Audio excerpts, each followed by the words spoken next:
If you're noticing a lot of noise or grain in your images, but you're not really sure why it's happening or what to do about it, I'm going to show you what's going on and how to fix it. Now, digital noise is pretty common, and a lot of people just don't like how it affects the overall look of their images, but there are definitely some things that you can do to bring that noise down. All right, so first, let's talk about what noise is. There are a couple different types of digital noise, and that's luminance noise, which looks like darker and lighter grain, sort of like film grain, if you know what that is. And there's color noise, which is like randomly colored specks in the darker areas of your image. What causes this noise to appear in your images?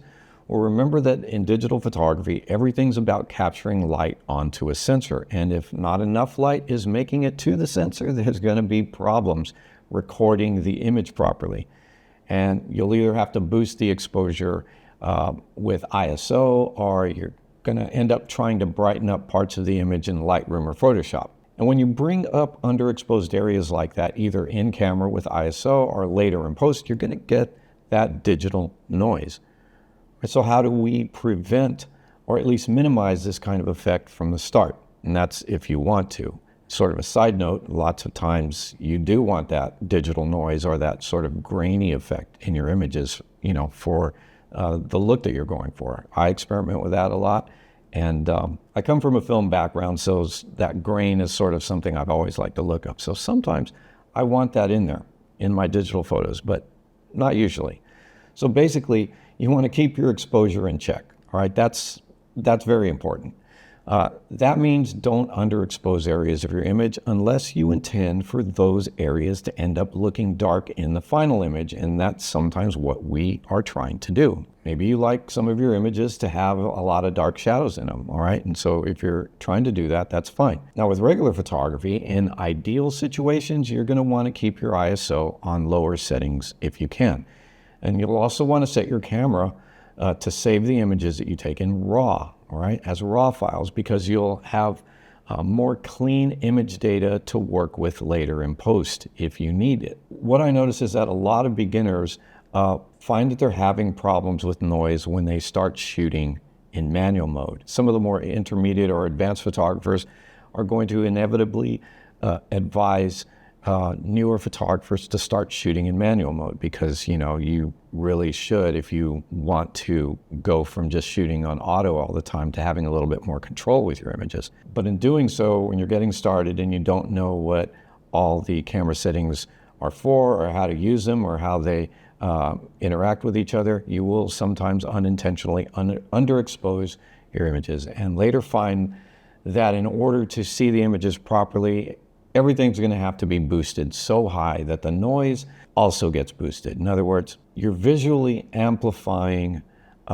your images, the darker areas, you're trying to make them lighter, and that visually amplifies everything, including little artifacts and basically noise. And that's why you can see it so clearly in these types of images. Some photographers are going to advise you to check your histogram to make sure that whatever you're seeing on your preview monitor, the histogram is going to show you if most of the frame contains a lot of darker or brighter pixels. The histogram will also let you know if in normally fairly properly exposed images that most of the pixels are kind of spread out evenly across the middle instead of all to one side, darker or brighter. And that may or may not be relevant depending on the type of image that you're trying to create. So my advice, just make sure you're not using a really high ISO. Make sure your camera settings are good for the exposure you're trying to create. If you're shooting in manual mode, you'll need to learn how shutter speed, aperture, and ISO work together. Even knowing how exposure settings work, if you don't have enough light in your environment to work with your settings, and the only way that you can get a reasonable exposure is with an ISO setting that's really high, you're going to get noise no matter what. All right, so what do you do if you made a mistake with your exposure, or you had no choice but to take photos where you couldn't avoid introducing some noise into those shots? Well, you're probably going to end up having to address this noise in post. And that means that you can try to fix it in Lightroom or Photoshop or some other app that is designed specifically to clean up noise in photos. Doing this during the editing process usually comes at a price, and you're going to reduce or eliminate the noise and grain, but you might also end up with images that don't look quite as sharp as they did before you started doing some kind of noise removal process on them. But in reality, a lot of this software is just smart enough to remove noise and still keep your image looking pretty good, or at least good enough for online display and even sometimes professional prints.